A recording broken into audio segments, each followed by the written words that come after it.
This might not make the cut, but I want to get this on recording because I have a point that both in terms of where this is in the story and in the way that it's presented, this is beat for beat exactly what happens in Empress Theresa with the exact same kind of dialogue. Okay. Tongue? That's her name. Rin blinked. She's not real, he said, feeling like a fool. She can't be, I know that. Is she with you when you're awake? Are you hearing her now? Dorner shook his head. Only when I'm asleep, but I can't get the sounds out of my head. They keep replaying. When you're sleeping, is the voice always there? No, he said. She comes and goes. I can imagine how distressing that would be. Dorner bowed his head. Now someone else knew. Does Tongue remind you of anyone? No. Is she cautioning you, urging you to take any action? Dorner laughed. She keeps trying to make me spill my I can't say that on recording. She's seductive. She can be, he said. Has she caused you to Dorner shifted in his chair. No, I've resisted her. How often do you have intercourse? I don't. Are you right now? Are you doing it right now? My hooked organ? He looked away. No. Any spontaneous emissions? No. I took a vow 2 years ago, he said. A vow? Okay, let's stop here because it's getting boring, but it's like, remember this in Empress Theresa with Jan Struthers interrogating Theresa? It's really eerie how that occurs pretty much in the exact same way. That's so interesting. This book makes me think more of Reaper's Creek than of Empress Theresa. It's very much an amalgamation of everything we've read before, and I think that's what makes it so compelling. Hello once again, everybody, and welcome to a new episode of the St. Balasar University English Club podcast. I am your president and host, Andrew. And I'm your co-president and brain surgeon, Rin Tungendorner.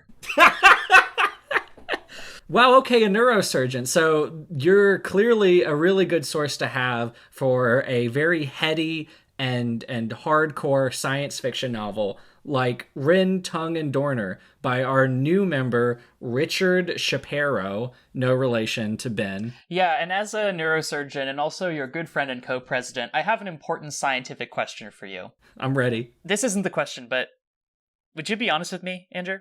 About something? Yeah, of course I would. Definitely. How's your hooked organ doing? I have taken a vow of thermoregulation that makes it so that I am forbidden from even thinking about it. So I'm sorry, I cannot be honest with you. Oh, so are you thinking about it now? How about now? I don't like this bit. How about now? So yeah, I am actually really excited for today's episode, like unironically. I'm more excited than I was when we were doing Lightlark. This is a quintessential English Club book. It is just someone being weird. There's no weird drama. There's no TikTok drama. And you can just mire in this insanity. You'll see a lot of parallels between other books that we've read previously, like Empress Theresa or Onision's book, Reaper's Creek. In many ways, this is kind of the evil older brother of both of those books. There's so much parallel and there's so much to dive into here. This is going to be a good episode. I actually think there is a little bit of outside drama that kind of puts it in conversation with Handbook for Mortals, but we'll get to that later. Oh, right. And if anything, that actually undergirds your point about it being like the final boss of English Club Season 1. So yeah, if this is your first time tuning in, we are the English Club podcast. We are real-life critique group partners who have realized that there is a lot of negativity around weird books on the internet. Our goal is to treat the authors as though they were real members of our real club and give their books the attention that we think every book deserves and try to bring out the best in everything. We don't always succeed, no. But we give it a fair shake of our star stick. We actually fail very often, but the star sticks are shaking, the hooked organs are rising. We're in gear. And with that, how about a little tarot reading to kick things off? I really enjoyed doing that last time. Yeah, that was really fun. Okay, let's see. Can I ask you something within a narrative universe, or does your power only extend to ours? Ask me about the narrative universe. Why not? Okay. What is the future of the world now that, spoiler alert, the entire world is on fire? Okay, that's a great question. I'll draw two cards. We'll see two potential futures. Okay. We'll give Rich some ideas for what he might do in the sequel. And the sequel? Okay. Please, God, no sequel. All right, so I'm gonna draw the first card. Okay, it's the Ten of Wands. That's an interesting one. So the Ten of Wands being a 10 card is a card that indicates like the completion of a journey. But the Wands in particular, when it's in the 10 stage, usually means that there's been some kind of overburdening. So it is like a successful completion of like a mental inspirational journey, which I think for a psychedelic novel like this is quite fitting. Truly. But there's been a heavy toll, and there's a lot of pieces to pick up. So that actually describes the ending of this book quite well. I don't know how much that predicts the future, but it certainly explains things. There's someone in my writing intensive who said that she worked as a psychic for a couple months and just like dropped that like it was part of her resume. And I really want to get to know her a lot better. Apparently she's like a voice actor too and stuff. So that's pretty cool. She sounds really interesting. I don't mean that negatively. Yeah, I want to know like what causes you to leave your life as a psychic, right, and why you didn't foresee that you were going to do that. Okay, so the second pull was the Eight of Swords. This is a card, being of the suit of swords, it's usually tied to something intellectual. And in particular, the Eight is a card that indicates that there's some kind of like trappedness happening, but it's because of one's own like self-victimization or inability to be objective in a certain situation. Wow, yeah. And I think that's like weirdly suited to the ending of this book as well, in that one of the characters literally becomes trapped in their own brain. So maybe we're going to see a story in which the characters are trying to get out of the brain in the sequel if we take these two cards together. What do you think? Yeah, I think it's very interesting that your powers don't see in the future, but they very, very well summarize the jumping off point. I think that's really cool. You could be a really good teletologist. What is it called? The study of the end? Teleology? Teleology? I think I've heard it pronounced teleology, but now I'm not sure if that's right or not. Whatever, it doesn't matter. Greek orthography is for chumps. Yeah, so between episodes, be sure to follow us on Instagram and Twitter. I run the Instagram at English Club Podcast, and I run the Twitter at English Club Podcast, and the Blue Sky, which we have now. If you're on Blue Sky, please follow us at St. Balasar University English Club. If you're one of the two people on Blue Sky. There's a lot of people on there now. It's growing pretty fast. Yeah, so invest in alt tech, save us from the future that Ernest Cline predicted. So let's jump right into our summary.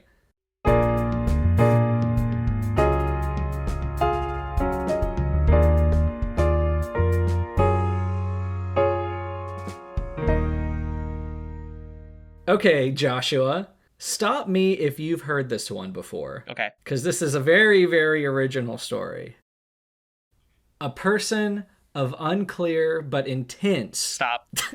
I've heard it before. A person of unclear but intense religious conviction shares their body with an even more unclear psychic being. Ring any bells? Sounds like the plot of Reaper's Creek by Onision. True. Perhaps because of this being, they get new abilities and are treated so disproportionately well by everyone around them that it seems like pointedly unnatural. Okay, Sword Art Online? We're not talking about anime on this podcast, I refuse. Our protagonist falls in love with someone completely uncharming and deeply uncomfortable and is typecast by the narrative into this heroic position despite not deserving it in the slightest. Okay. Keep going. As you read the book, it is clear that this is a thinly veiled soup of the author's bizarre beliefs and proclivities. Namely, a fixation on an inanimate object so unsexy that you have to wonder whether it's the result of some trauma. Ooh, okay. Now, this could just be latent energy from my tarot reading, But I'm picking up on images of a black dress, a little black dress, a little black nothing dress. Correct. And the hair atop the woman wearing that dress. Ah, okay. Is this Empress Theresa? Oh, ding, ding, ding, ding, ding. Worse still, the author is completely unaware of the fact that you may not share these beliefs and proclivities. That's right. This is beat for beat Empress Theresa. I'm not kidding. It blew my mind. It's also beat for beat Reaper's Creek by Onision, because apparently there is one type of story that every insane man on the internet knows how to write. It's like a self-centering. Yeah, I guess. It's like, I see the world this way, so everyone must, right? Right? I love that things tend to be so psychological, because I feel like it gives you, and it usually is like a sexual thing, but it gives you like a direct insight into like their hang-ups. This is a privileged look in the mind of a crazy person, and I think that's so interesting. It's so privileged. Like no person would allow this type of information to be tortured out of them. No. But if you give them a blank Word doc, they'll just do it for you. All right, so that was kind of my jacket copy introduction. Let's dive a little bit deeper so that you understand the plot structure of Rintung and Dorner. Just bear with us, guys, because of all the books we've read, I think this is probably the least well-known. But, like, despite that, this has the lowest Goodreads review I've ever seen on a book, which is insane to me. So I think we're one of the first people to actually be talking about this in the medium that we're in right now. So this is an exciting opportunity. Yeah, it's crazy that this book hasn't gotten more attention on like the bad book side of the internet, because a lot of people have read it, but what I think has happened is like they've read the first couple pages and been like, what is this? And put it down. Right. Which is why it hasn't really been covered. We will explain the reason for that very soon. Rin stood.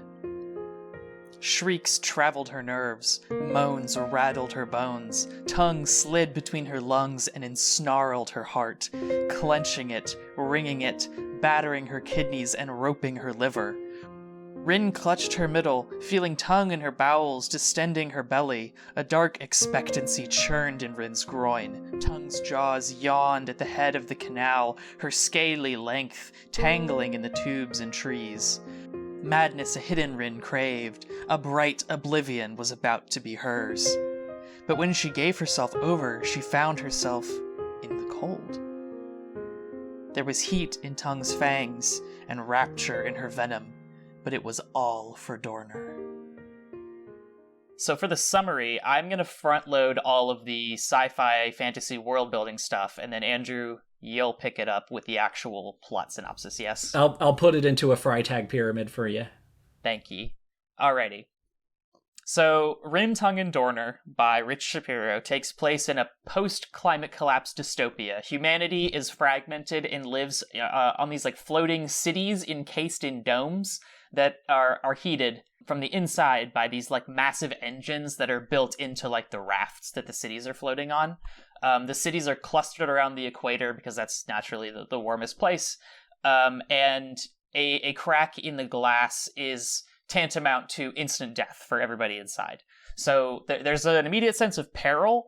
I don't know that the novel really capitalizes on that, but it's there at least. Mm-hmm. So the world outside is totally frozen over, and it's so cold that the ice is constantly threatening to like encase even the heated domes themselves if the temperature isn't maintained with like extreme precision. And there's a religious quality to the faith that some of the characters place in like the ideal temperature. Yes. Yeah. So the buildings within the colony that this book takes place in, the colony being called Clemency, are made of this like foam-like material that's like really cheap to produce, and it's easy to sculpt, it's pretty cool. So I was kind of imagining it looking like the inside of like a fish tank or something. I don't know, where all of like the stuff is made from the same material. Oh, yeah. Additionally, every person in the colony is equipped with like this Jarvis-type network AI called Join Space. Mm-hmm. But in principle, only like Dorner, the main character, is really going to use this. Everybody has it, but it doesn't come into play for anybody else, really.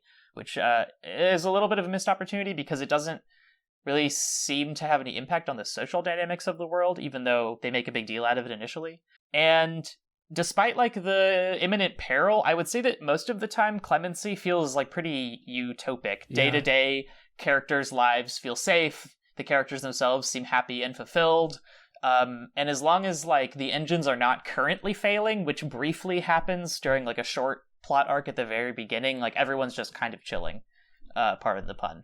I would move to Clemency. Yeah. It seemed very idyllic to me. I would love a little domed city, and that's the entire world that I have to think about. Yeah, I mean, like, everybody seems even to be happy with the work that they have. Yeah. Like, the engineers seem to like being engineers. Even at one point, it's mentioned that one character was like a menial day laborer on like a farm, and like he was happy with that. Dorner's happy with his job. It's a very nice little dystopia. Yeah, it's very pleasant for a dystopia. And there's a bunch of baboons running around, too, because they are deemed to be useful. I think they pick up trash or something like that. It's a little weird, but they're also there. So, yeah, you know more about animals than I do, but I want to pause there because that's like the worst idea in the world. Oh, I totally agree. Okay. I'm just making sure that I read that correctly because I was like, so they've bred like a genus of I think gibbon is what the word that they use is. Okay.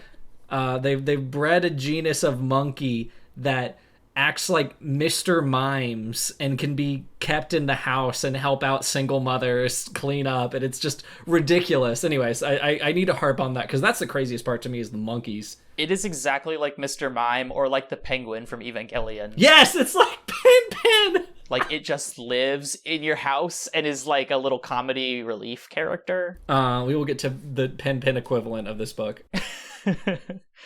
That's all I've got. Do you want to try to put some flesh on these bones? Yeah, let's do it. Okay. So now that we have an understanding of the world at large, let's focus in on Dorner, our protagonist. Guess how the novel opens. Of course. He wakes up. Oh my god. Of course, he wakes up from a dream that is very symbolically important. Oh. But here's the twist. The twist is his cybernetic enhancements warn him that he was having a wet dream, and he seems to really not want that to happen. You can tell right off the bat that he has some weird thing going on between his cybernetic enhancements and his libido. That gets shoved to the side for a little bit so that we can learn that Dorner is a hotshot in the planning committee of Clemency. So he's like the head engineer or whatever, and he saves refugees and he works on furnaces, and he generally just keeps the underbelly of Clemency running so that everyone stays safe and continues to live. Now, perhaps a little bit too intensely, you can tell that Dorner has a messianic reputation with the citizens of Clemency. Like random people just stand up and salute him, and all the women like giggle and want to talk to him, and you can't really tell if that's like him going crazy with his weird dreams that he's been having of these disembodied voices singing to him and influencing his mind. But he definitely is well loved and well liked in Clemency. It's like if Spider-Man, when he's got venom in him and he's like going crazy with like good vibes. Yes, if like he was walking around in New York snapping at people, but like the people were reciprocating and not looking at him like he was crazy. That's basically what's happening. Right. Dorner does some heroics. The furnaces are failing, which is going to be the doom of Clemency. So he saves a guy who's about to get swallowed up by the furnace or whatever. It's all very Act 1, save the cat. This is our hero. He has some important stuff to do. But he's also still haunted by these voices. Yeah, okay, so part of the reason that Dorner gets treated so, I don't know, religiously with this weird amount of reverence is that he was single-handedly responsible for saving this group of Kiribati people from a colony that was collapsing. So the city is generally against intervening on behalf of other colonies just because they are trying to keep the population under control. They can't afford to have a bunch of extra people running around. But somehow Dorner, with his, I don't know, endless font of charisma, was able to convince the entire city leadership that no, actually, they needed to send a bunch of, helipads out to Yeah. pillage ships out to like pick up all of or as many refugees as they possibly could and bring them to clemency. So there's like a scene or a flashback scene where Dorner, heroically saves all these women and children at great personal cost. And so everywhere he goes, the novel takes pain to mention whenever he's out in public that there's, people playing ethnic music, and they'll turn to him and smile and be like, "Oh, it's Dorner, our savior." And it's a little, it's our white savior. It is very white saviory, and it's very odd that the people that were selected for Dorner to save are like minoritarian, and the novel makes sure we know that they're minoritarian. We can talk more about that during the critiques, but that's there. And you should know about that.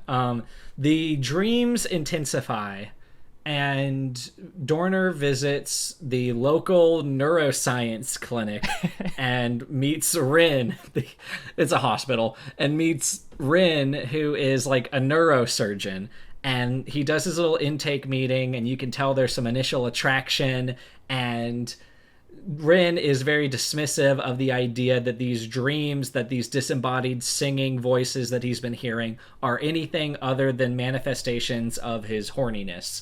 And she basically says, go do something about it, and sends him away. This doesn't really assuage any of his problems, especially when he has to deliver a very important address to the people of Clemency, talking about their plans to replace the furnaces of Clemency with a new version that's going to be like 1,000 years long. Everything's going to be hunky-dory forever, but they're going to have to undergo a long period of cold and strife. While giving the speech, he has this complete mental breakdown where he starts talking like the voices in his head do, and he just kind of... Let me try to pull the quote.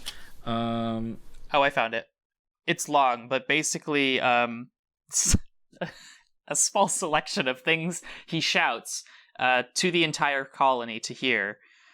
Prick your nipples, milk your glands, tear your sphincters, and chop off your fingers. The furnace system that provides heat and protects us from the withering cold, helpless. We're helpless. Nothing will save us. We are outside the viable band. Everyone, all of you, this is the end.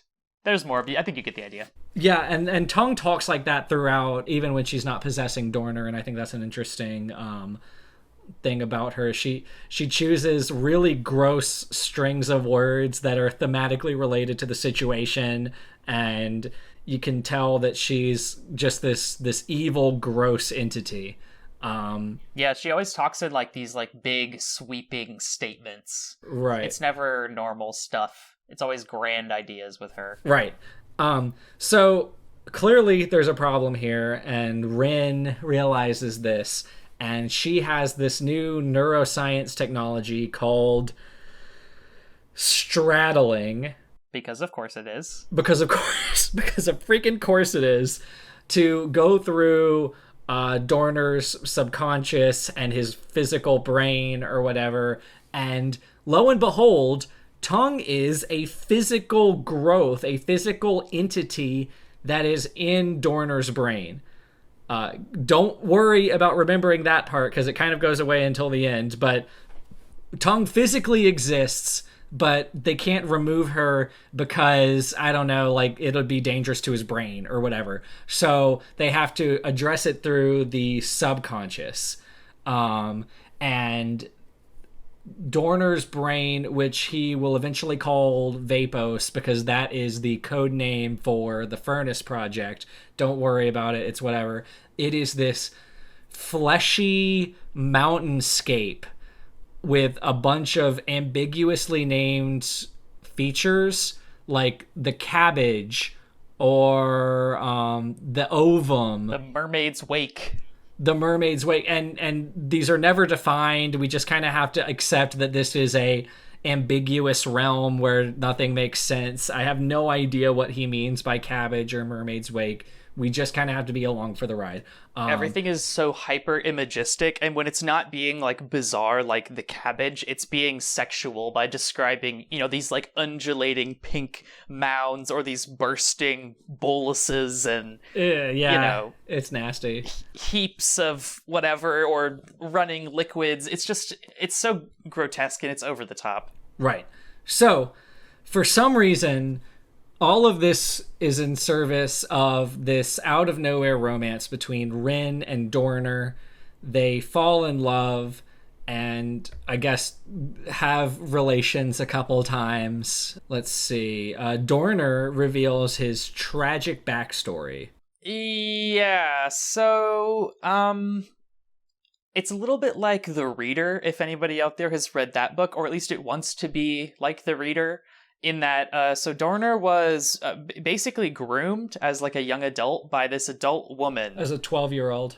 Yeah, by this weird adult woman that he met while he was an orphan and he'd been recently adopted. Right. By a different couple. That doesn't matter, but yeah, so he starts being groomed by this lady, and he thinks that she's the most beautiful woman in the world, basically. But the more that they're together, the more he starts having urges to burn her, like to do fire stuff while they're, to him and her. Yeah, to both of them while they're physically involved. And to kind of cut it short, it all comes to a head when he burns her so badly that she's like permanently disfigured. And then none of his relationships with women after that are satisfying to him at all. And he can't seem to shake this urge to burn things while he's, going at it. Right. So that's cool. Anyways. So that's cool. Dorner meets Rin's family. I think she lives with her single mother. Her dad died for some reason a long time ago. I think it might have been in a fire. I could be wrong. We should just say it was in a fire because that's cool. Yeah, probably in a fire because that's cool. And I think she has a sister that we never hear about again, kind of like Empress Theresa, and a monkey named Tad, who is like Pin, like Mr. Mime, like just a little house pet that also helps out with chores, but it's a monkey. And at one point, it bites Dorner hard enough to draw blood. And that's like treated as like a funny little thing that it did. Anyways, it's just insane to me that there's a monkey, but we'll get to that. I think this is one of the few books that we've read that has little bits like that. Like it has the thing with the monkey that's like a comedy bit, and it has like a running gag about like every day when Dorner goes to the cafeteria at work, all they're serving is like squid, and he's like, "Ugh, I hate squid. Squid again."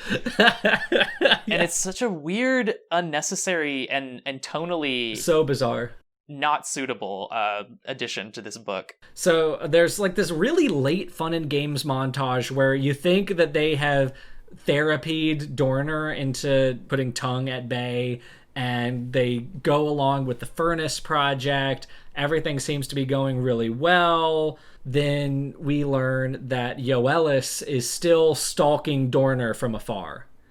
And this is where things get really freaking crazy. So Rin confronts her alone, goes behind Dorner's back, and like goes to, I guess, the home that Yoelis lives in or something. And Yoelis then proceeds to feed a cat that she stole to a snapping turtle, and then put the cat's severed head in Rin's coat pocket and sends her away.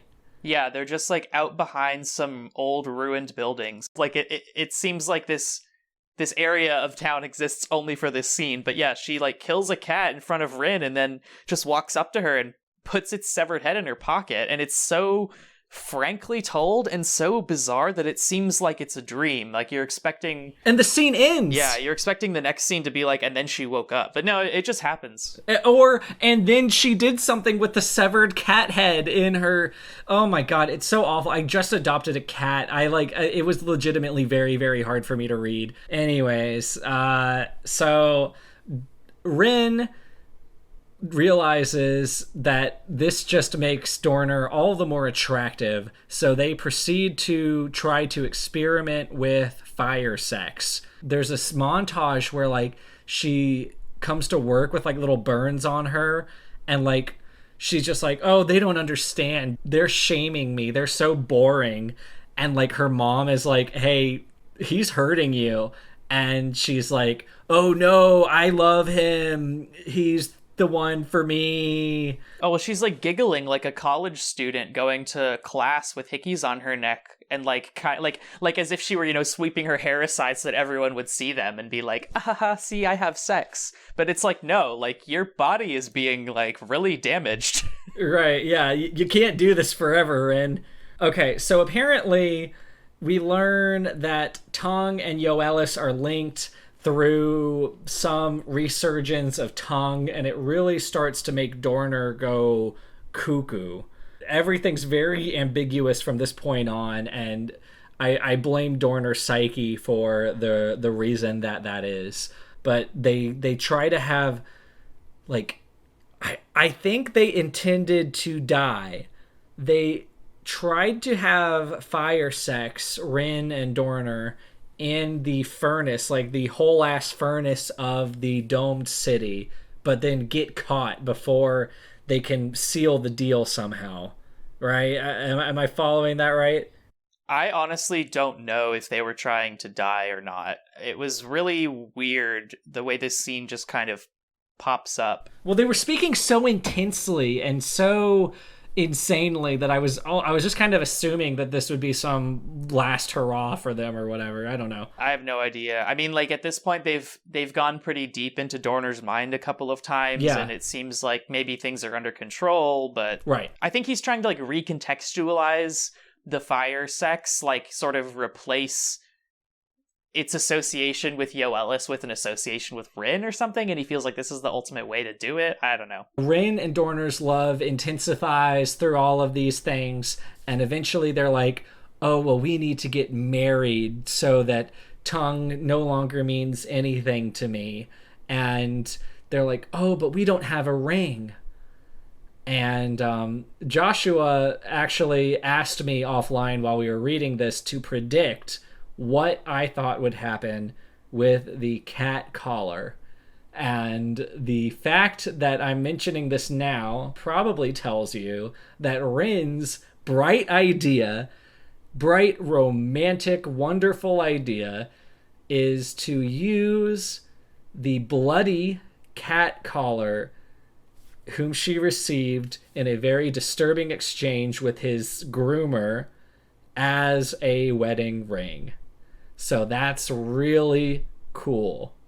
Yeah, it's a very logical and natural decision, I think. I mean, their goal is to sort of expunge Tongue and Yoelis from their lives, and so naturally, to seal their marriage, they symbolically involve an object given to Rin by Yoelis. It makes perfect sense. Under the control of Tongue.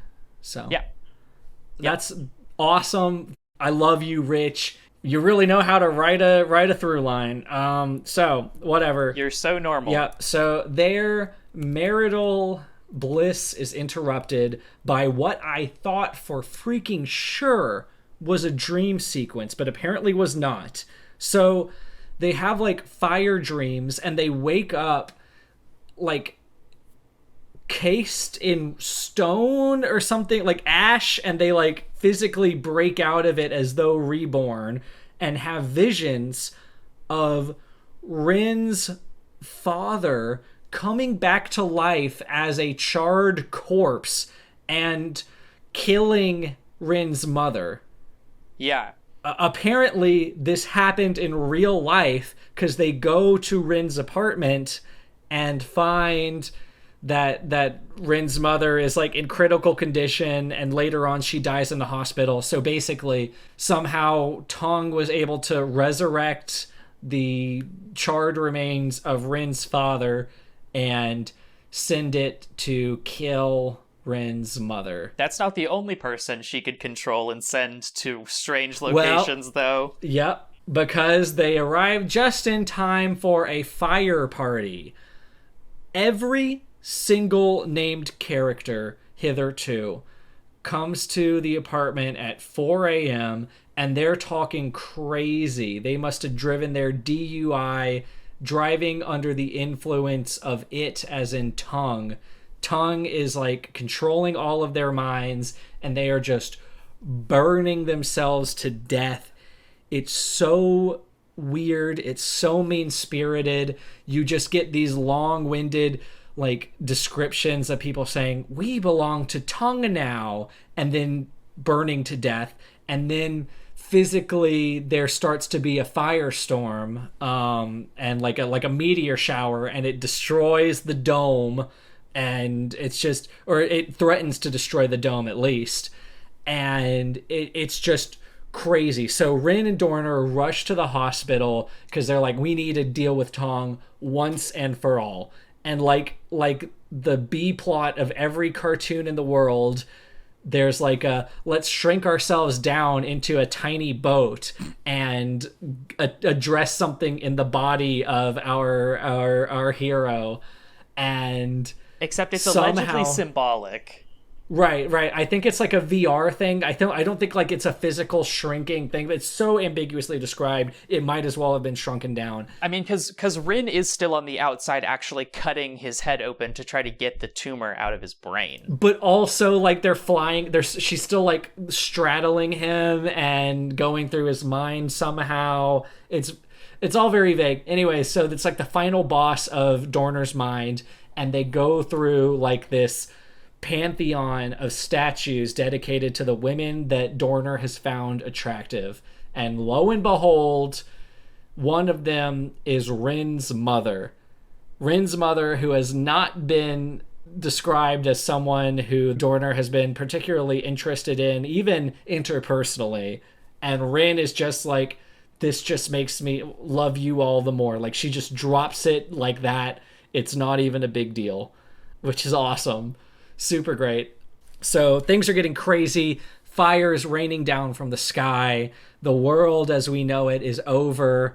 And Rin makes one final ploy against Tongue. And the next thing we know, Dorner is stuck within his own mind. And where Tongue used to be, now is Rin. And they're like, let's burn together, baby. I love you. And that is the end of the story. Yeah, so the way I understood it was like the meteors that Tongue is somehow hurling at the colony in the real world, like, do destroy it, and then Dorner and Rin get stuck inside Dorner's actual brain as the world literally ends.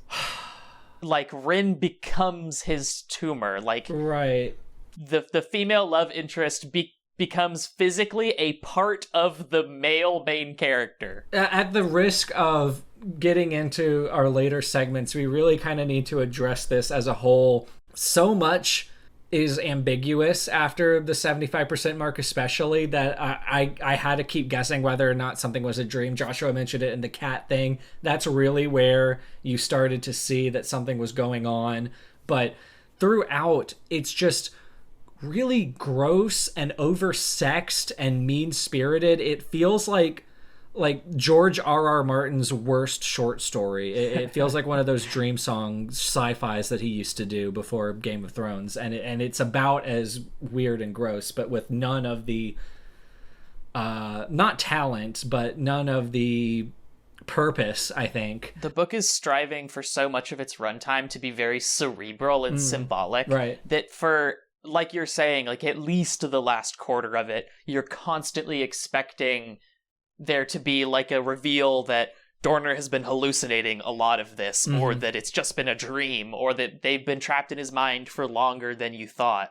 But no, the lines between mind and world blur in a way that I think Rich thinks is like literary, but is really just it's kind of nonsense.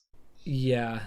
This is a true story. I was on the subway in Berlin, and I gave my seat to like this elderly Italian man, and he kept saying grazie, grazie, as they are wont to do.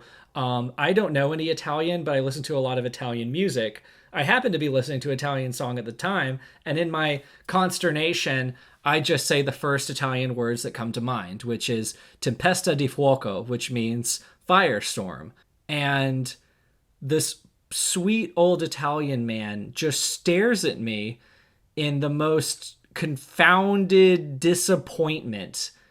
And that's what this book feels like, is disappointing a kind old man and just feeling gross and weird and not being able to remove yourself from a situation. Yeah, it really feels like an uncomfortable situation that is being inflicted on you, that you inflicted on somebody. I don't know. I did feel dirty reading this, and I felt shame. Yeah, I'm going to take a shower after recording this. It's so bad. Honestly. He heard the voices in the winds, female voices, singing. One, breathy and fervent, bloomed like smoke. Another yowled out of the distance, flaring as it approached. A third pierced him, sharp with pain and denial. Voices of wisdom, heavy with age. Voices of youth, buoyant, slurring over hard enunciations. Others brassy, throaty, troubled and warbling, or sign simple, urgent as a crisis siren, or sweet as a flute. They were braided with yearning. They had a desperate need, and they entered his ears, goading, promising, caressing his chest, and drubbing his thighs, circling his belly, and the hooked organ rising from his groin. Okay, Andrew.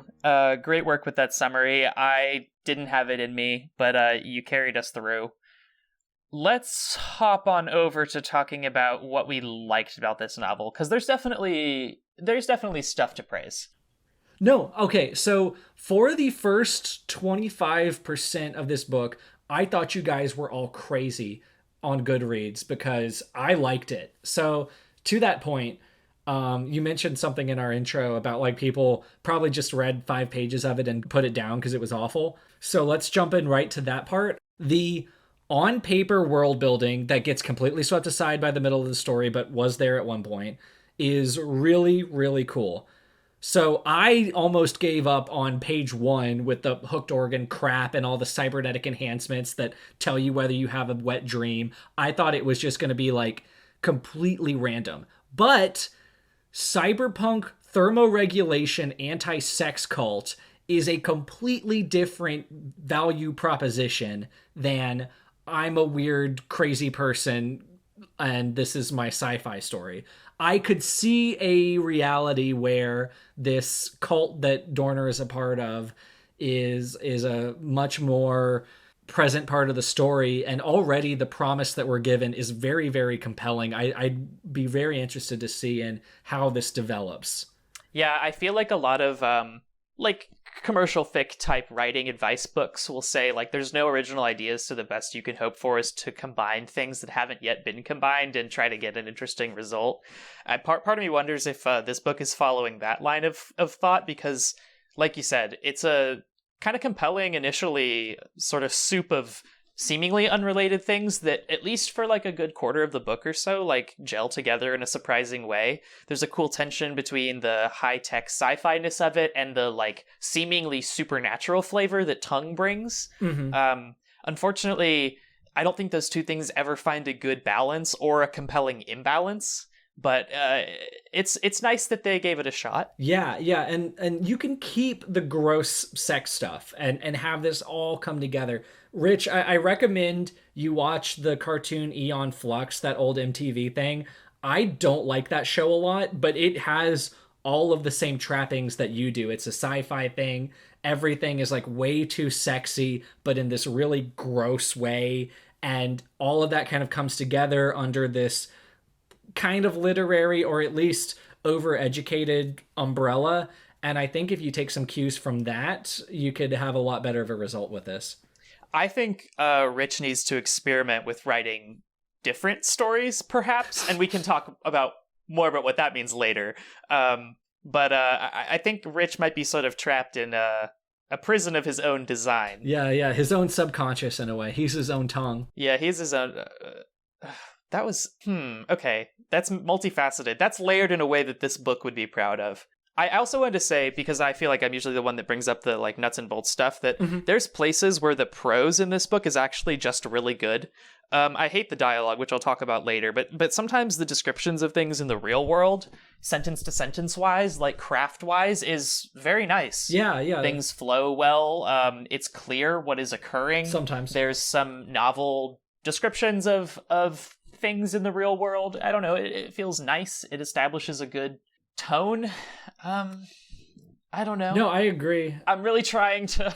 It sounds easy. It's very easy on the ears. I didn't like the dialogue either, but this is a very easy book to skim through. Well, not skim through, but read quickly and understand. But at the same time, it's also very solid in terms of, I guess, presenting itself as like a well-written piece of work. I think on a technical level, you really don't have much to worry about. It's more in the way everything comes together.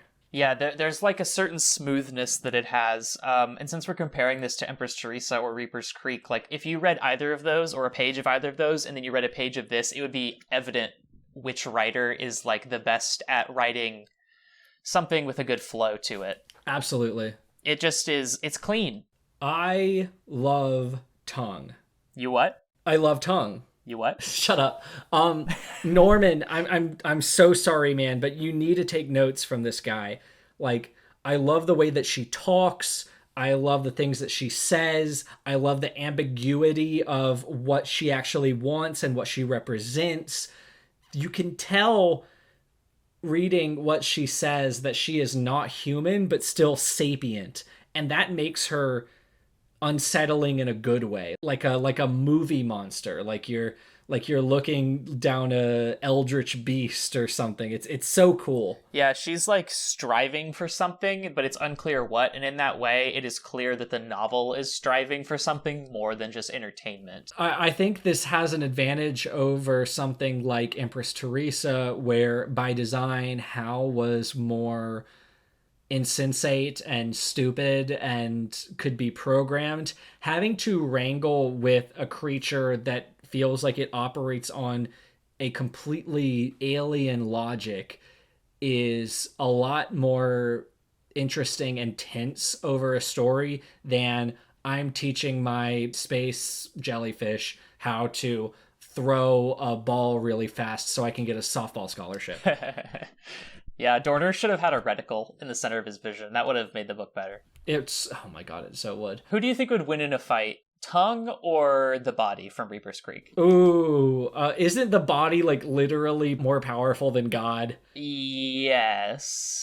But oh no, I know. Okay, never mind. I can answer this. Okay. Tongue would win. Tongue would implant herself in not Onision. Greg. Not she Greg. Be there. What was his name? What was Jake? Greg. No, Greg is Onision's real name. Okay. I don't know because I threw the book away. Tongue would implant herself in Greg's mind and build a statue to Greg's mom in his brain, and that would like be the Achilles heel of the body, and Tongue would use that to her advantage and win psychologically, even though she couldn't win physically. Well, that concludes this episode of Death Battle. Thanks for the 10 million subscriber special. Hit the bell, hit the subscribe, smash that like button, and we'll catch you next week for Hal from Empress Theresa versus Hal from 2001: A Space Odyssey.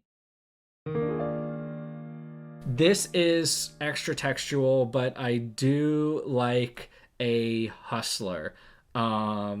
Your marketing and multimedia empire that you're building with your apps and your albums is so cool to me. I love a creative, and I love someone who aspires to be a business person. My only advice to you on that is, please God, drop Elciane or Elcion or whatever her name is. She is the worst vocalist I've ever heard in my life. I listened to your album, Rintung and Dorner, and I loved the instrumentation. Like I'm a big Racine, Ellipsis, Igor fan, and like atmospheric operatic stuff is my jam. But then like you have this woman with like a self-imposed lisp going, "Hey nana, hey nana, hey," and it would just like took me right out. It was awful. I'm gonna make that my ringtone. It's really bad.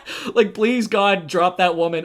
I'm sorry. What's the female vocalist from Naur? Oh, Genevieve Artadi. Yeah, he should get her on this. She does weird stuff. Yeah, Genevieve Artadi would be perfect for that. And I would listen to Genevieve Artadi say, "He na na, he," before I listen to anyone else. I would listen to anything that woman has to say. Truly. So that was pretty cool that you have that. It's better than like Runix just throwing together a bunch of songs and saying this is my book playlist. So, hey, you put in a lot more work. Well, Andrew, I think it's actually interesting, fortuitous, that you talked about Rich's financial exploits, because as you were talking about that, I turned again to my trusty tarot deck, and I drew the Three of Pentacles. Are you familiar with this card? So 3 means 3, and Pentacles means 5, so... They're called pentacles because they're called pentacles because they're coins with a 5-pointed star on them. So it's like a pentacle, like a 5. No, I don't know what the Three of Pentacles means. Okay. So in tarot, the 2 is usually symbolic of some kind of union, right? Okay. And then the 3 is the thing that springs from that union, and the pentacles are sort of like the material suit in the minor arcana. So what we have here is 2 sort of financial things coming together and producing something new. You don't say. So what do you get when you have let's say I don't know, like investment kind of venture capitalisty kind of guy with too much money and too much free time, and also a dark impulse to make everybody else experience the looming shadows of his psyche. Ooh, I know. Maybe you found your own publishing company and make a logo that apes off of Tor in the hopes that people buy it. That is so true and also correct. Would it be the case that you're speaking of Too Far Media, the publication founded by Rich Shapero that publishes only Rich Shapero's books? Whatever it takes to be trad published these days. Am I right? Am I right? Okay. Andrew, since I got you here on the line, why don't I just pop over to the Too Far Media website? We'll go on a little field trip. I'm so excited. So, like I said, Too Far Media publishes quite a number of books by the illustrious Rich Shapero. I'm going to read you some synopses, and I would like you to guess which books these are. Okay. So, in this book, we have a delirious and hyper-metaphorical ride. The main character is a man in a position of power. Okay. And he has a female sidekick / love interest. And they sort of psychedelically probe the depths of the male lead's psyche. Which book would that be? Ooh, is that Rintung and Dorner? Oh, it is Rintung and Dorner. Okay. Maybe that one was too easy. Okay. Let's try another one. Oh, okay, here's one. How about we've got a male lead with a sort of like psychic power set. And he's got a female companion, and they go to a secondary world sci-fi flavored setting where there's like a bizarre cult, and also they're being plagued by a dark goddess. Okay, hold on. I know this one. I'm a big fan of Too Far Media. Rintung and Dorner. No, that's actually The Hope We Seek, but very good guess. Dang. Okay, well, here's another one. So in this book, we've got like this guy, he's like young and attractive, and he's sort of going on this psychedelic quest to a secondary world, where there's like a weird sort of scary deity, that seems to have some kind of dominion over like love, but also self-destruction. Ready Player One? Oh, you got it. No, that's Wild Animus by Rich Shapero. I think that's enough. You're 1 for 3. Oh my god. That's not bad. So you might be noticing some patterns in these books. Hey, write what you know, right? Yeah. And it seems like Rich knows this material quite well because he's been writing it since 2004. He's even been reviewed on Kirkus Reviews, according to the back of Rin, Tongue, and Dorner. Curiously, it seems that Rin, Tongue, and Dorner has never been reviewed by Kirkus. According to our research. According to my research, it seems, allegedly, that it has not been reviewed. However, there was a Kirkus review of a book that Rich published in 2012, which is really more of a synopsis, and it has no author. But it is on the Kirkus website, so there's that. Things are really coming together, aren't they? While we're talking about the material production of this book, maybe we can touch on the Goodreads situation. Yeah, I'm really curious about that. You mentioned you had a story. I do have a story. You also mentioned that you read a few of those reviews. Did you notice any commonalities between them other than people hating it? I noticed a trend. Like, no one had ever said that they bought the book. Everyone specifically mentioned that they were handed the book like it was a Gideon Bible in a Southern college. Aha, you've hit right upon it. So this book is famous on Goodreads, if it's famous for anything, for being passed out at festivals and at universities. That's actually how I learned about this book and brought it onto the show. A fan of the show said that we absolutely had to read this because she had been handed it at her university as an undergrad. So her university is not like St. Balasar University. It's like a small college up in the mountains. Let's call it Willow College. So the campus is really small and it exists like basically on like a single quad, right? So it has, in her words, choke points, which students must cross if they're going to get from class to class, right? I think you can see where this is going. Oh my god. Yeah. So one fateful semester, a drove of people descends like carrion crows upon a battlefield, each of them bearing pallets and pallets of a certain Rich Shapero publication. And what they would do is they'd position themselves at opportune locations and harangue every passing student, insisting that this was the greatest book that they had ever read, it was going to change their life, and that they should take a copy.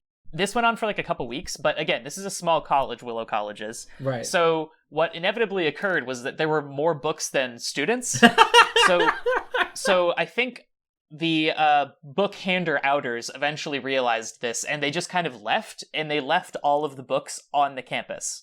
So what did the students do but start putting them in hilarious places? Like filling up library shelves with copies of Rin, Tongue, and Dorner, or, I don't know, taking like loose bricks out of the sidewalk and putting copies of Rin, Tongue, and Dorner in their place. My contact also mentioned that like students on campus would host reading parties in the dorms where they would like get drunk and just like pull up a random page of the book and read whatever was on it. So it became kind of like a campus phenomenon.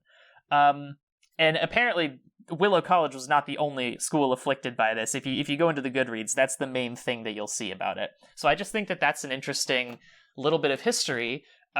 Also interesting, and this is my last but a minor point, is that if you look at the book, there is no price on it anywhere at all. Not on the dust jacket, not on the inside. Oh. Nowhere. It just exists. This book. Am I like the only person on the planet who's ever given money for this book? Probably. I bought it secondhand. That's crazy. Yeah, so that's the material history of Rin, Tongue, and Dorner, brought to you by the Three of Pentacles. I hope you've enjoyed this little segment.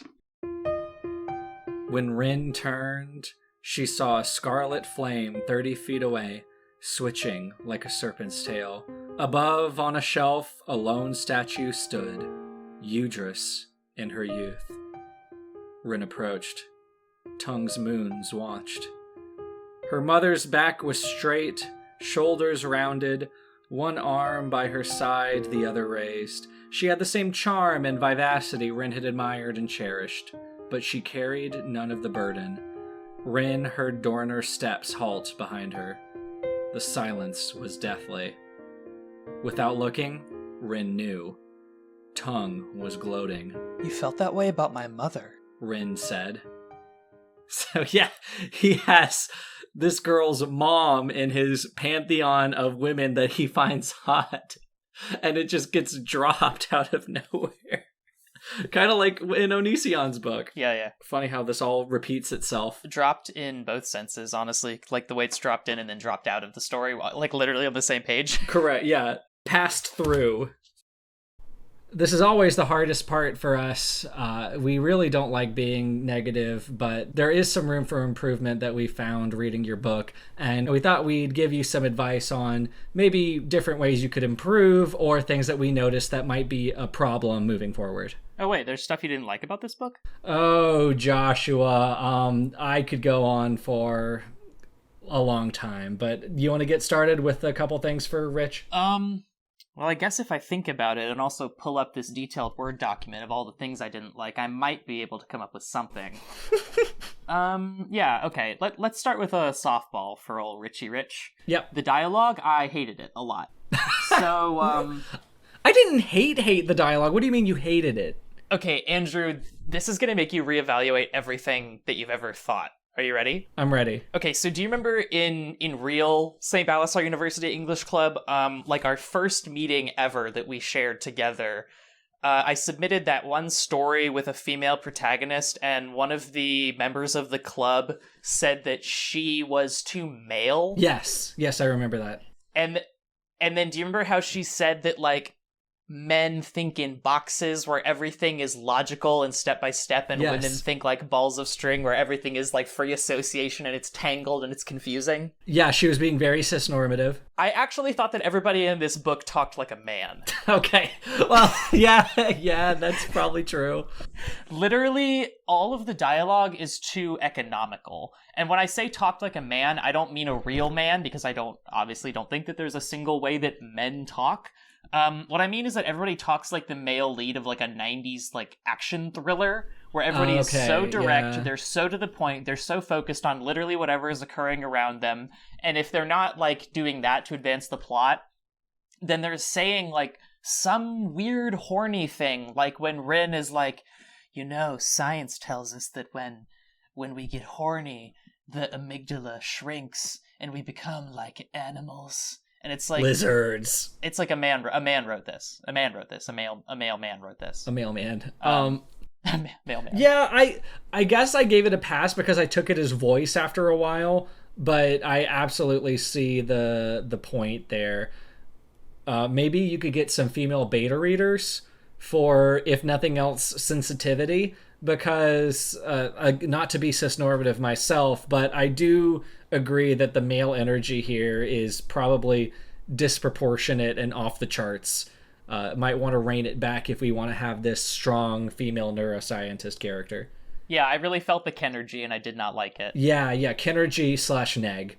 We can kind of walk down that gender path for a second there, because that kind of brings up the point that Rin starts... I mean, she's a freaking neurosurgeon. Like, she's very grounded about tongue when it first gets brought to her attention. And over time, she just becomes this dependent, sniveling, like, non-entity. Mm-hmm. Yeah, she starts out, like, so... what's the word I'm looking for? Like, so rational and so... Mm-hmm. I don't know, just very professional about what she's doing. She's like, okay, I have a client, he's having a neurological problem, and we're going to solve it. Right. And I know there's a commenter who likes to say that we clearly have very strange opinions on gender, but we can kind of abstract this away from her being a woman. We can just say she started out as this neurosurgeon, this very logical and intelligent person, and then her entire character promise was betrayed as she falls in love with this guy.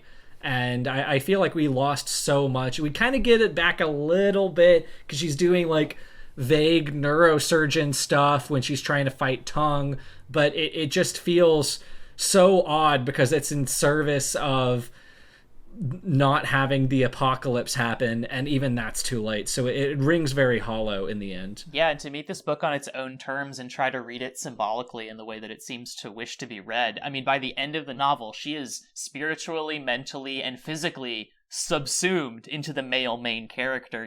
Regardless of her gender, she becomes a part of him. She becomes literally inseparable from him, but in a way that makes it so that she is she's smaller than him, right? Like she's basically a parasite on his brain. Right. And the symbology of that is not great. Yeah, the feminist reading of this book is atrocious. Yeah, I think a second pass would be good. I mean, especially, and again, we can abstract this away from gender if we wish. I would not, because I think that it's drawing intentionally or otherwise on media tropes that have existed for a very long time. But there's a part when they're still getting to know each other, when they think they've expunged Tung and Yoelis from Dorner's inner world, that he insists that they have a candle lit next to the bed before they, get it on, and she doesn't want to, and he just says, "Yes, you do," until she's like, "Oh yeah, I actually did."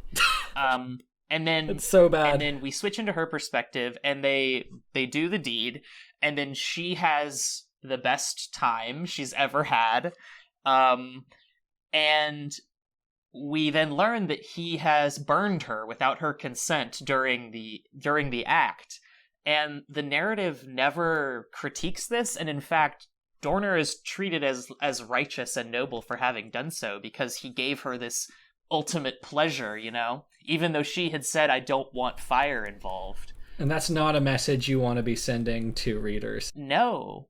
And she's still ostensibly, I mean, not just his love interest, but also like his therapist and doctor. Oh yeah, the weird power dynamic is just all over the place. It's so weird, but Dorner can never do any wrong. And I think that's my biggest problem with the book, is Dorner is always right. Even when he's wrong, the world will contort itself to make him correct. And that's awesome.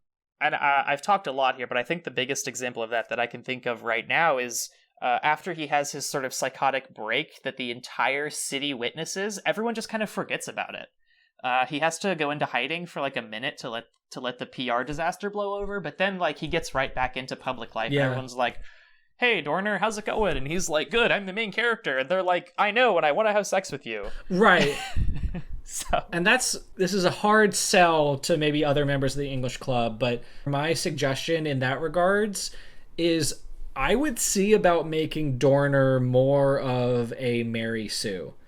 And what I mean by that is I get that he's had some heroics, and I get that he's saved refugees, and he works in a position that inherently protects and serves the community. However, he did not seem to be especially competent, especially after his public breakdown. So if you don't want to have like any public questioning of Dorner's competence, have him be hyper competent and see if that can net you a little bit more believability when people are just willing to overlook the fact that he had a seizure and fell over in the middle of a speech.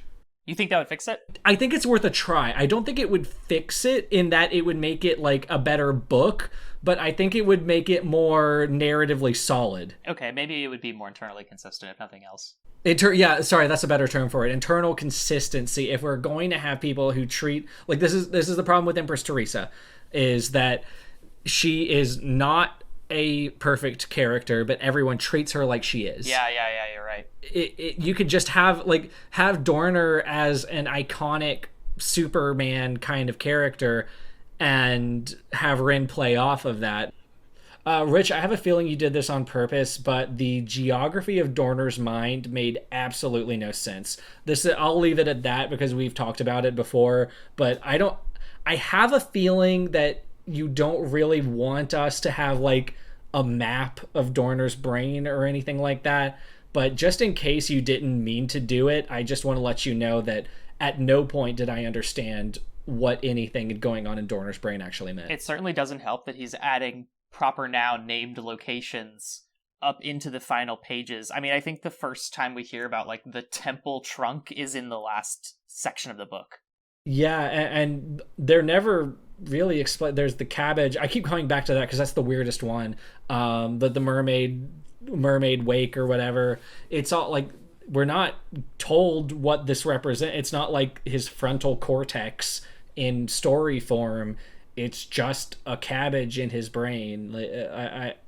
I really wish there were a little bit more concreteness, but maybe if you didn't mean to have it be concrete, then you could lean into that. Yeah, I think that when it's not being concrete, it needs to lean more, at the very least, into like the image system that it's trying to establish, because a lot of the names especially once he gets past the black hole, which is kind of like the entry point of Tung's world. Right. Things get more fiery and more sexual, like consistently, and so like they at least has its own kind of internal feeling that it gives off, just because the words feel like they're coming from the same, I don't know, nebula of words. Yep.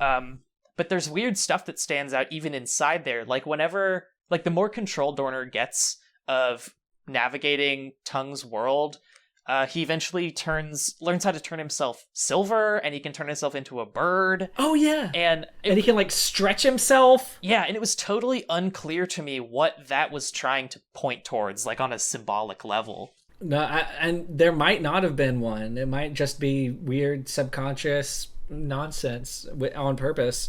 So just lampshade it if you want it, fix it if you don't. Other side of the coin, real quick, I don't care if you did it on purpose. The last quarter of the book is impossible to tell whether or not it's actually happening or it's a dream. I don't care if you meant to do it like that. It does not work. It makes everything cheap and flimsy, especially when you have mass murder. I don't have any notes. It's just weird. Don't do that. The stakes disappear, essentially, because everything is psychological, everything is real at the same time. Literally anything could happen, and if we were in the same room, actually, like us and you, Rich, you would be able to say, oh, it's not supposed to make sense. It's like being controlled by this irrational being from the depths of Dorner's mind. And then, okay, well then, there's no need for there to be a book then, because if it doesn't make sense, it doesn't make sense. Right. It is cheap. I think you said the perfect word for it already. Let's go back to Tung for a second. I know I said I liked her in my good parts, and I do like Tung. I don't like people's reactions to her, particularly Rin's. So Rin doesn't know what Tung is at first. At first, she's just like, you need to go know a woman carnally or know yourself carnally. You're just repressed. But then once she learns that Tung is a real deal and also a physical entity, she is way too nonchalant, which just raises questions about medical technology that I don't think you really want to get into in a narrative like this. It's one thing that Dorner doesn't really react like a normal person because this is his brain. He, at some level, always has had this, so it's normal to him. But you have two options when it comes to fixing this problem with Ren. I don't know if this would be easier, but it definitely would be a little bit more in line. Have her freak out that there is a sentient tumor in Dorner's brain with psychic powers. I don't know exactly what that would look like from a character like Rin, but you could definitely like hammer it in that she is not cool with what's going on a little bit more than you were, because at a certain point she just gives it all up and becomes like a ride or die for Dorner. So we don't really get a sense of her thoughts and feelings about what this means to someone who studied brains for her entire life, basically. Or, right, like, she's a scientist. Like, shouldn't she be like, this has never happened before, and we need to do research on this immediately? Yeah, right. So, option 2 is watch my Sonic High School video and get to the part where Knuckles and Espio fight. So, Knuckles, while he's fighting Espio, and they start making out, and he magically transforms out of nowhere into a baby and gets born out of Rouge's body. And then we've never seen anything like this happen in the story hitherto, but we cut to Tails, and Tails says, this is a rare phenomenon called body donation. You could do something similar. Have Rin say, this is a mind worm, a rare parasite released when the Arctic permafrost melted. It has psychic abilities and it can access your subconscious, but we haven't seen it in clemency for over 100 years. Like, just something, you know? Yeah. It's really just like, you always say that thing, Andrew, about like, when a character says again, it immediately establishes a precedent for something in the world. Yes, exactly. Really, we just need like an extended again, where Rin is like, yes, this exists, and is really saying it to the reader more than anything. Right. This exists, and you should be okay with that. A character in the world, am reacting normally, so you should not be alarmed. Right, and I, a character in the world, am reacting normally because I've seen this before, not because I am insanely in love with the main character. Which is also true. So I would try to do the latter. I think it would keep in with the fact that we're dealing with a neurosurgeon character who doesn't have her head in the clouds. I think it would make more sense that she knows about this through some obscure line of study, and that precedent might cheapen Tongue a little bit, but I think it would be a much easier sell than this is a random psychic sentient tumor that has never happened before in the history of the world. I think there's also maybe a supernatural angle to approach it from if the scientific one isn't appealing. Sure. For example, maybe Rin could have stumbled across mention of something like Tongue in like an occultism book, or Dorner has, one of them, somebody, which I think would kind of tie back into like the cult of this ideal temperature that like seems much more prevalent in the beginning of the book than it does by the end. I don't know. I got the impression somehow that initially when Dorner was talking about his vow of abstinence, that was like a thing that other people had also done. Did you get that feeling too, or am I? No, yeah. Where's all his cult buddies? Yeah. Where's the church of not having sex? Yeah, the church of like perfectly maintaining your body temperature, which entails not, exercising too much or whatever, because then you get too hot, but also not having sex. Certainly they have a text, and a text would be the perfect place for there to be like, oh, look, it's a psychic, I don't know, leech. Yeah, whatever. Also manifest physically. It doesn't matter. Something. Yeah, it literally does not matter. It just, there's got to be something. That was interesting too, because like they have a lot of sex for him to have this kind of conviction, and maybe they don't have to like do it like it's the Blitz and they need to do it under the cover of shadows, but like I would like to see a little bit more of the religious trauma aspect from Dorner's perspective, because he probably has like purity culture trauma to be contemporary about it, especially given his past. He probably does, and like there should at the very least be some kind of difference in the way that he approaches sex and the way that Rin does. Because there's the fire. Yeah, well, there's that, but like attitudes towards sex generally, not like kink and stuff. Yeah, if you could call it. I mean, Rin's main attitude towards sex, at least initially, is like, even though I'm an adult woman, I'm so inexperienced and I need a very sexy man to show me how it's done. And that's just really creepy. It's very infantilizing to her character again. Not to come back to that, but... in a way that destroys what you establish about her. While we're talking about Tongue, though, there's something else I wanted to say about her, which is like the moment at which she becomes real in the sense of real outside of Dorner's tumor is so unclear. Yeah. And how that happens is also super unclear. I think that the big moment that we're supposed to realize it's happening is the one we talked about in the summary, where like the characters reemerge from cocoons after like having a fire sex dream, like literal physical cocoons, and then we learn that Tongue is going around assaulting people and possessing them.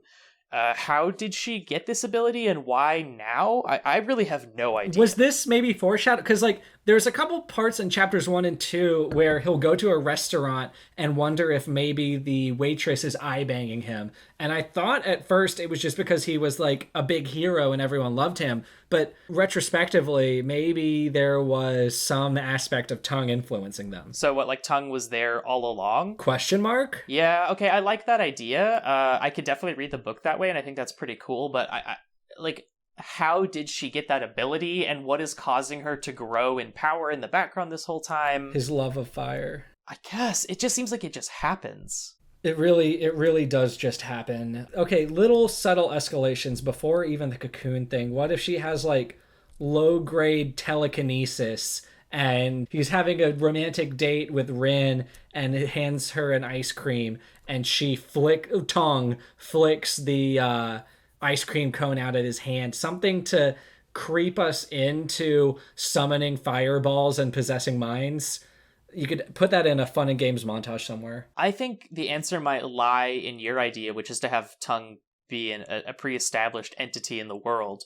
I think that when we get that information, we might also get the information that, and as this psychic worm progresses, it starts to actually impact like the people outside of the person who it's infected. Mm-hmm. Then we know it's coming and we're scared of it and there's some additional tension. Okay, yeah, some actual foreshadowing. That would be cool. Yes, some literal foreshadowing. Like, this is gonna happen. And then there's an ambiguity to all those women eye banging him, if that's where we're gonna put ambiguity about if that's where we tongue's need to influence. Go. He can wonder, is this tongue possessing them, or is it my beautiful, beautiful abs? Ooh, maybe he could go to the mall and then goes to a lemonade stand, and then the cashier is mean to him, and then tongue makes the lemonade maker explode and makes lemonade go everywhere, and then Dorner can go, when life hands you lemons. Then you can turn to the camera and there can be like a little stinger, like a ba-da-ba. Yeah, or what was it, a motorcyclist or was it a regular cyclist? I can't remember. Stray sensations surfaced from memory. Her scent filled his head. Her curls were a cave. His shoulder blade prickled, and he squeezed her waist. I had some strange ideas, he said. I was reckless, and she... Rin waited. I followed my imagination, he said. It led me to a sorry place. What was it you did? Dorner took a breath. This is hard to think about. She shifted closer, touching her folded leg to his. Is there a picture I can see? She was tall, he said, my height, cinnamon curls and blue eyes, and skin that was perfectly pink. A real way people talk. She was beautiful, Rin said. He nodded. I couldn't let go of her, even after I began seeing girls my own age. I moved to Libreville, thinking the distance would finish us, but my affairs with women at college made me miserable. I expected furnace doors to open, to be consumed by the heat and the roar. I thought they would all be like Yo Ellis. I'm just going to throw this out there. I don't want to talk about it very long because it's uncomfortable, but like the grooming arc needs to just be handled a lot more carefully. It's really weird. The whole thing is weird. It's not clear like what the book wants to say about grooming, which then raises the question of like why it's there. I don't like it. Whether Rich understands the gravity of the situation. Yeah.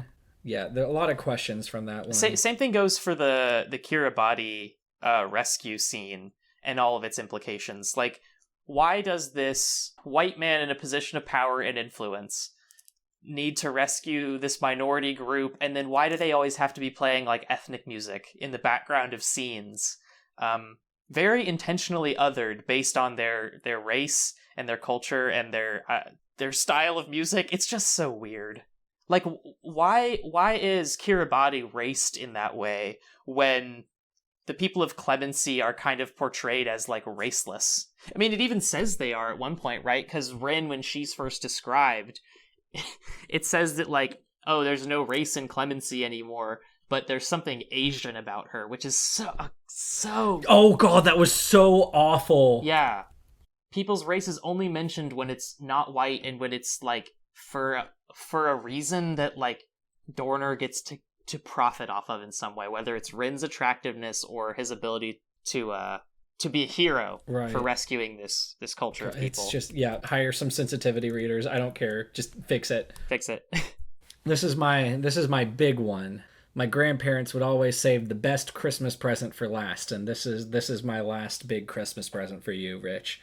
This book is so casually mean-spirited that you might not notice it just basking in the ridiculousness of it all. There's all of the stuff about Dorner's traumatic past, which we just talked about, all of the stuff about his handling of other races and sensitivities in a variety of subjects, the cat murder, using its collar as a wedding ring. Tad the gibbon just bites Dorner's leg and draws blood, and that's a joke. The horrible, horrible deaths of everyone at the end when they are completely not in control of their own bodies and minds, and fire is everywhere, especially that last part. Like, that's so deeply, deeply unsettling and mean. Lindsay Ellis's best friend once said, if you are going to break every toy in the toy box, you need to have a damn good reason for doing so. And I don't know why you needed to describe a monkey burning to death in order to establish the threat of tongue. I don't know why you needed to decapitate a cat. Like, right now, I don't. maybe a different mood could have fit this in better. You could have played into this mean-spiritedness, but I'm not even sure, Rich, to be honest with you, I'm not sure that you're conscious of how just evil some of this stuff is. You know how there's like a certain type of media personality that instead of saying something funny will say something really shocking? Yeah, shock and humor. Expect people to laugh? Mm-hmm. Yeah.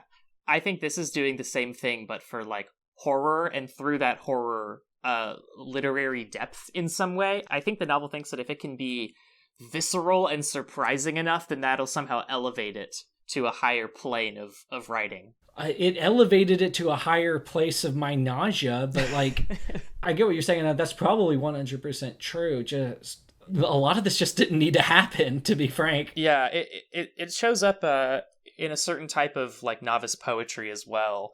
People think, and it's usually sex and violence. People think that if they describe sex in like a really surprising way, that the poem will be smarter, or if they can describe violence in an especially brutal way, then somehow it's a sign of literary prowess. But it's really not.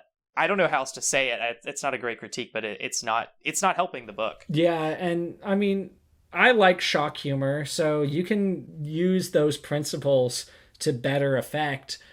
I don't know. It just makes me so uncomfortable. Like in the English club room, there is a little yellow icon on the side of the screen that means that there's not PvP allowed. But like, I hope to God I never run into you on campus. You scare the shit out of me. And I don't have any grand literary thing to say about that. Like, Norman, I'll get coffee with Norman, but like, come on, dude. If you can write about decapitating a cat with this level of nonchalance, I don't want to know what you do to real life animals. Yeah, and it is so nonchalant about it too. I would never have thought to describe it in those terms, but you're really right. I think it's something about the frequency, but it's something also about the frankness of it. Mm-hmm. It's just like, and then she fed the cat to the snapping turtle, and then she dropped its head in Rin's pocket, and it was covered in blood, and then we move on to the next scene. Yeah, the scene ends. We don't really even know how Rin feels about having a severed cat head in her pocket. And I don't think we ever find out what she did with the head, do we? Because the collar, obviously she pulls out of a drawer later, but where did the head go? No, I don't know, Joshua. Chekhov's bloody cat head. She fed it to the monkey. They're squicking me out. I can't do it. So, yeah, there's just a lot of concerning things here that I think you could have benefited from having people like us look at your book before you started handing it out to people like you were missionaries. But missionaries as if they were members of a religious order that was dedicated to a goddess of unknown origin and malicious intent. But that's what it sounds like. I mean, St. Balasar University had Gideon people everywhere, and they would go to choke points, and they would hand out their little Bibles. It's the exact same thing. I love how he took that marketing scheme. Yeah, it seems like it had the same level of, impact on the people who received the books, right? Yeah. He handed them out like Bibles. They treat them like Bibles, I guess is what I'm trying to say. Hey, but I love the hustle. I love your level of dedication to your work. And I did, for 25% of this book, I thought that everyone on Goodreads was a moron. I did. But now I am forced to agree with the masses. So that means you only have 75% of work to do, in my eyes at least. You mentioned beta readers a couple times now. What do you think the editing team setup was like on this one? I think he got a subscription to Grammarly from a sock puppet Gmail account. And I think he took every suggestion under advisement and took the hard and fast technical rules to heart and left everything else as it was. Okay, yeah. So you don't think a human person had any say in the plot development or characters or anything like that? This book works as well as it does because he has written the same story since the 90s. Okay, so this is like a polished gem, and the other books are the same book, but I don't know gem words, but some of the facets are not the same size, and now he's finally cut it down into exactly the right shape. That is my theory. I have no proof of this. I don't know anything about Shapero's bibliography other than this book, but if what you're saying about the synopses of the other books is true, like, absolutely. It's like if you learn one song on the piano really, really well, but you don't know anything about music otherwise. you won't be able to tell instantly that you're not a very talented musician if you play that one song that you know, but anytime you try to stray or any embellishment you try to add, you're going to know instantly. I like how that sort of implicitly compares this book to like a party trick that you can pull out and just sort of impress people. Well, what is storytelling but a party trick? I guess that is kind of the goal, right? I mean, it's got this flashy cover that's got like custom art that he commissioned, and it's in line with the aesthetics of his other books, and it's so glossy, like literally glossy. Even the cover itself is of really high make. It is kind of a party trick of a book that he can just sort of pull out and try to stun people with. The print quality is better than Lightlark. Oh yeah, undoubtedly. He's got to be doing this at personal cost, right? Because there's no way he's making money on these books. Not if he's handing them out at the frequency people are alleging he is. I mean, that's not even a comment about whether or not people would buy his books. I think if you sell $1 million worth of stuff and you give away $1 million and one, like you're still at a loss. And I think that's the case here. I think Shapero is probably someone who wants notoriety more than he wants money. So you're welcome, buddy. Yeah, we might be giving him exactly what he wants by talking about it, giving this book airtime. Hey, if I had people making a podcast about me, I'd be happy for it. So what if it was mean? I would fake Twitter drama in order to garner more attention for it. Okay. I'll get on that. It's like that, there's an old Looney Tunes cartoon of like the two enemy cartoon characters checking out for work one day, and they're all buddies because behind the scenes, it's all just an act.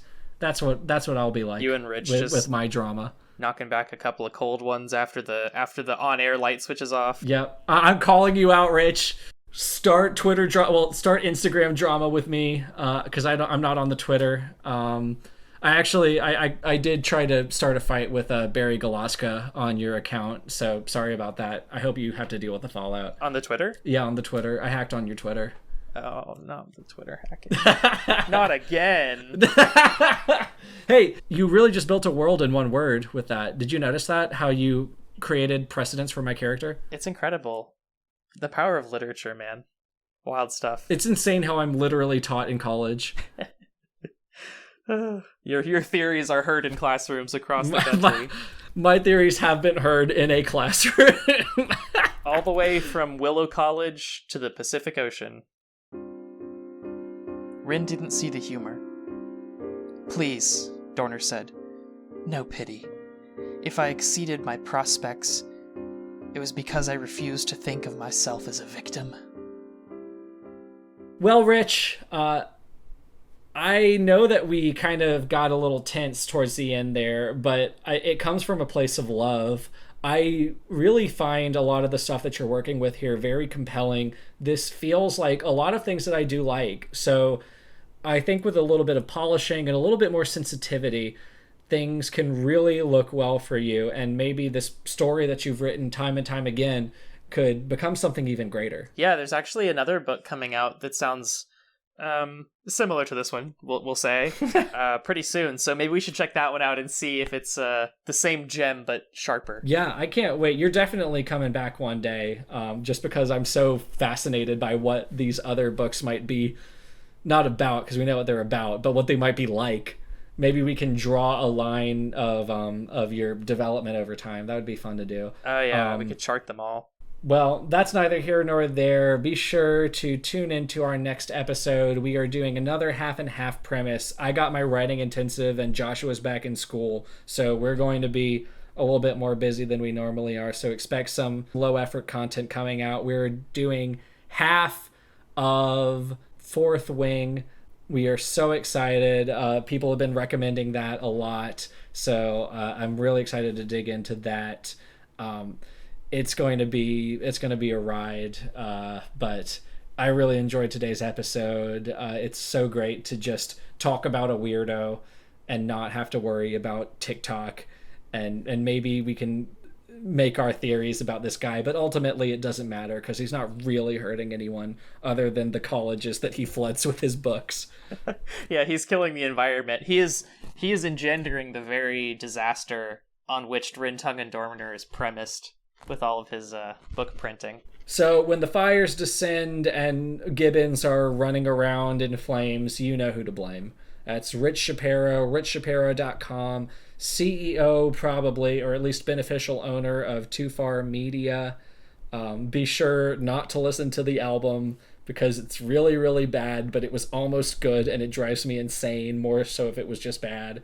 Really good time. If you out there on campus have your own Rich Shapero book stories, we'd love to hear them. You can email them to us, or you can reach out on Twitter or Instagram or Blue Sky, and we'll definitely talk about them on the show if you have them. Yeah, so our DMs are always open, even if you don't have any Rich Shapero stories. I talk to a couple of you routinely. Definitely keep in touch, but otherwise, I think we've about said everything that we can say about this wonderful work of art, so without further ado, I think we'll call it a meeting. Yep, time to switch off the lights, wave to the janitor on the way out, pop in those lo-fi city pop jams on the way back to the dorms. Oh my god. Dude, you remember when people used to lock us out of the real life English club room? Like there was a class like right before it started and the teacher would just shut the door and lock it even though she knew that we were coming. Yeah, that was really weird. It was aggressive. No one cared about us. There was no janitor. That no one was watching. We were just in a corner somewhere. All right. Have a good night, guys. We'll see you around campus. See you around campus.